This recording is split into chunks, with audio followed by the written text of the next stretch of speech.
A relação entre pais e babás é diferente de qualquer outra que envolva patrão e empregado. As babás veem os patrões de roupão, ensinam os filhos deles a comer e estão presentes em todas as festas da família. No entanto, são pessoas relativamente distantes da família, sem vínculos mais estreitos. Estabeleceram, família e babá, uma convivência em que o emocional e o profissional se misturam a todo momento. É uma relação de amor e ódio. Ao mesmo tempo que a patroa precisa da babá para facilitar a sua vida, ela sente uma imensa culpa e um ciúme irracional por deixar os filhos com uma estranha. Como lidar com essa situação e como fazer com que os seus filhos entendam quem tem a autoridade? É sobre esse assunto que eu converso com a psicóloga infantil Letícia Degraf. Seja bem-vinda, tudo bem? Tudo, Stefa. O primeiro passo eu acho que é esse. Mãe, mesmo quando precisa da babá, eu sei porque meus filhos tiveram, a gente fica com ciúme, doentio, porque eles gostam mais da babá do que da mãe. Sim, isso é verdade. Mas é muito importante que a mãe tenha muito claro que a mãe fique segura com a decisão dela. E que ela se coloque como mãe e a babá como babá, para que os papéis não invertam. Tá. Então, a mãe, e a responsabilidade de tudo isso é da mãe e do pai. Uhum. Porque a criança, ela não tem nem consciência, nem culpa, nada. Tá. Então, a mãe precisa avaliar o nível dela de segurança em relação à escolha e o nível de culpa em deixar ou não o filho com aquela pessoa. Entendi. Então, ela tem que estar ok com a escolha dela. Porque eu acredito que o grande problema disso são as mães que que acabam delegando todas as tarefas para a babá, não é? É. A babá que tem que impor limites, que tem que ensinar. E é importante que a relação profissional se estabeleça. É uma relação profissional, sim. Uhum. E que um serviço está sendo contratado. É importante que a mãe coloque para a babá como que ela quer que seja, o que ela quer que aconteça, como que ela quer que a rotina aconteça daquela criança, que tipo de atividades ela quer que a babá tenha com a criança. É muito importante que a mãe coloque como que ela faz, sabe? Entendi. Então, por exemplo, a comida tem que ser dada na cadeirinha. Uhum. Não pode ser dada na frente da televisão. Porque o nível de irritação da mãe começa a aumentar quando ela chega em casa e as coisas estão acontecendo que não é de acordo com o que ela queria. Do jeito que não era como ela queria. Entendi. E aí e a criança começa a ficar mais irritada também, porque ela tem duas rotinas diferentes. Isso aumenta a culpa da mãe, aumenta a insegurança. Uhum. Então, é importante que antes até da própria babá conhecer a criança, a mãe tenha assim um treinamento, eu digo, bem assim presente, ela acompanhando, falando, repetindo, mostrando do jeito que ela como quer. ela quer. Isso com certeza, vai aumentar a segurança dela como mãe. Uhum. Ela não vai sentir que ela está deixando o filho dela e ela vai colocar a babá no lugar da babá. Entendi. E ela no lugar de mãe. Porque eu acredito, Letícia, que isso eu posso falar porque eu me lembro como era, as babás acabam super protegendo os bebês, né? Então, para que a criança não chore, para que a criança não se irrite, ela acaba fazendo as vontades. Isso é verdade. E aí a mãe depois surta. É interessante isso também da mãe verificar e tá falando para a babá que o lugar que ela ocupa é o lugar de cuidadora, mas não é o lugar de mãe. Uhum. Porque as babás também sentem assim um privilégio, às vezes, de ser benquista pela criança. Uhum. Né? E que isso causa também uma confusão. E de permitir além do necessário. E assim, eu vejo, as pessoas têm isso não só de mães e babás, mas elas têm, assim, elas imaginam que explicou uma vez e as pessoas entenderam. E não é assim. Tá. Às vezes a gente precisa isso no meio do trabalho, no meio da relação de pais e filhos, e com a babá também. Uhum. Ela precisa sentar, ela precisa falar de novo. Se for preciso, ela fala mais uma vez. Uhum. Se for preciso, ela chega no trabalho um pouco depois, para ela poder ficar um pouco para a babá entender. Entendi. Ela precisa estar sentindo isso e vendo se está do jeito que ela quer ou não. Uhum. A mãe, ela precisa estar segura. Se ela não estiver segura, ela não vai passar segurança para o filho dela. Tá. E o pior de tudo, eu acredito, é assim... E eu me lembro que isso acontecia comigo. Eu chegava e ia pegar o Greg do colo da Valde, que era a babá. Ele não vinha. Ele chorava que não queria vir comigo. Ele queria ficar com ela. Sim. E aí estava na hora da mulher ir embora e ele se agarrava, né? Eu não quero ir. E pra gente que é mãe é horrível, né? Porque você fica com essa... Meu Deus, ele gosta mais da pessoa que cuida dele do que de mim. Mas é super normal.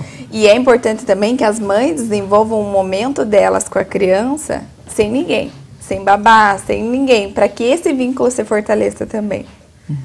Porque, claro, a babá é o tempo, tem mães que a babá fica muito mais tempo que a própria mãe. Tá. E isso daí cria um vínculo assim, de não querer soltar. Por isso que é importante que a mãe tenha um momento com o filho. E que se mesmo a babá estiver presente e ela puder, ela dar de comer, ela dar um banhinho, é importante. Trocar, né? É importante, não é só pegar e cuide. É importante que ela se coloque como mãe. Para até ter esse respeito, para até ter esse espaço dela. Tá. E como é que fica com os maiorzinhos? Porque quando é bebê, eu tenho certeza que é mais difícil fazer o bebê entender que são duas pessoas que estão cuidando dele. E para os maiorzinhos, como é que a mãe consegue pôr os limites e consegue mostrar a sua autoridade, sendo que quem fica com ele a maior parte do tempo ou é a escola ou é a babá? Sim, então, de novo, as regras precisam ser claras. E eu vejo, assim, a mãe precisa, se for necessário, descrever por escrito mesmo quais são as regras. Tá. E para que aquela pessoa coloque em prática com os filhos, para que seja consistente. Então, se acontecer isso, qual que é a atitude? Se acontecer aquilo, qual que é a atitude? Se a criança... Porque acontece muito das crianças desrespeitarem as babás, de às vezes menosprezarem. Ah, você tá aqui porque a minha mãe quer e eu que mando.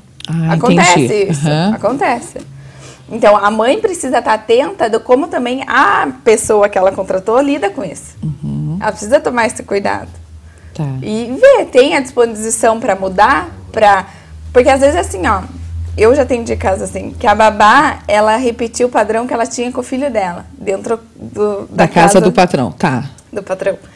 E aí a babá começou a ir para o atendimento de terapia da criança, para ter orientação de como lidar. E foi um processo muito legal.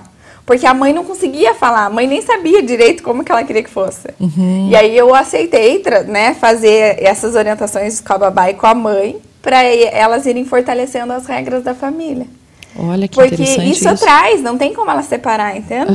É um padrão que ela traz de casa. Claro. O jeito como ela lidou com os filhos dela que deu certo, ela vai tentar. E nem sempre é o jeito que você quer.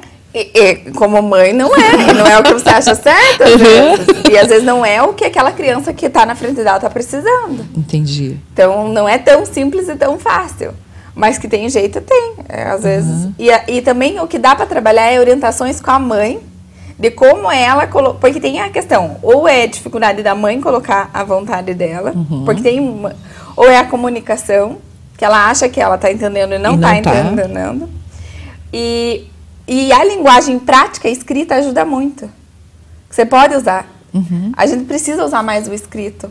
A gente precisa colocar tabelinha na geladeira para colocar os horários. Precisa colocar essa organização. A babá pode ter uma cadernetinha dela com as regras, até ela anotar como que a criança foi durante o dia, para passar para a mãe tapar. Sabe? Isso é muito importante. São coisas bem simples. Que dá para ser usada. E que são úteis, e que dão resultado. Úteis, Letícia, você falou agora, eu até lembrei, tem um ditado que fala assim, né? Se entender o que é que eu desenhe. Então tem que desenhar mesmo. Claro, precisa. Legal isso. Assim como é importante também, as mães, elas podem proporcionar, assim, para as babás cursos de culinária, que é interessante para ter estimulação, para como fazer a tarefa, acompanhar junto. Esses dias também lá na escola do reforço foi uma babá, porque a mãe ia viajar e a babá ia ficar cuidando das tarefas da escola. Olha que interessante isso. E aí a gente deu toda uma orientação de como ela ia fazer para ajudar. Porque assim, a mãe já ia sair, ia sentir falta, né? A criança sente falta. Então, como dar um jeito de que as coisas fiquem o mínimo de caos e o máximo de harmônico, né? E deu super certo, foi bem legal. Olha, então é um trabalho diferente que você faz também. Não é só acompanhar a criança, acompanhar as pessoas que estão envolvidas com a criança. Sim, porque a criança não tem culpa. E ela não é nem responsabilidade dela que o ambiente se organize. Claro. É muita pretensão nossa exigir isso da criança. Ela é muito pequenininha, independente da idade. Os pais têm, sim, força e obrigação de organizar. E mostrar a autoridade. Sim. Não delegar todas as tarefas. Exatamente. Porque eu conheço pessoas aí que têm babás de turnos, sabe? Que vai trocando de turnos, assim. Não porque trabalhe 24 horas por dia, porque não tem paciência ou não Sim. tem o dom de ser mãe. Mas você sabe que tem uma empresa, várias empresas, aqui não, mas fora, em Curitiba, São Paulo, Fortaleza, que são empresas responsáveis por contratação e treinamento de babá. E que é um processo bem interessante. Não é uma escolha tão fácil. Não, Os claro pais que têm que não. estar seguros dessa escolha. E eles têm que saber que é um processo e que eles sim têm voz ativa para colocar o que eles acham importante. E são preocupações diferentes, né? A primeira Sim. é pela segurança do bebê, da bebê e da criança. E a segunda é pela educação que ele está tendo Sim. com uma terceira pessoa que foi contratada, né? Quando se fala dos mais velhos, que às vezes desrespeitam a babá, é muito importante que também a mãe tenha claro e fale para a babá que quando isso acontecer é para falar para ela. Ah, contar, para a mãe Tem que ficar sabendo de tudo. para a mãe ir lá e falar, conversar com a criança, ver o que vai fazer, para colocar a criança no lugar dela também. Para ter Ela limites. precisa- ela precisa estar no lugar dela como uma criança. Ah, verdade. Adorei. Ó, conversei aqui com a psicóloga Letícia Decker. Vamos passar um telefone para contato? Sim. 41 41 12 11. Tá? Ficou com dúvida, quer marcar um horário? Ou de repente você está aí fora da harmonia na sua casa, está precisando dessa ajuda? Busca. O que a gente quer é que você consiga o equilíbrio. 41 41 12 11. O telefone da Letícia Decker. Obrigada, adorei te receber, viu? Obrigada. Seja bem-vinda. Obrigada. A gente vai para o intervalo agora, rapidinho de novo, tá bom? E eu já volto, continuando falando com os baixinhos. Ai, tem brinque legal hoje ainda, tem vi, gostei e muito mais. Não saia daí, a gente já volta.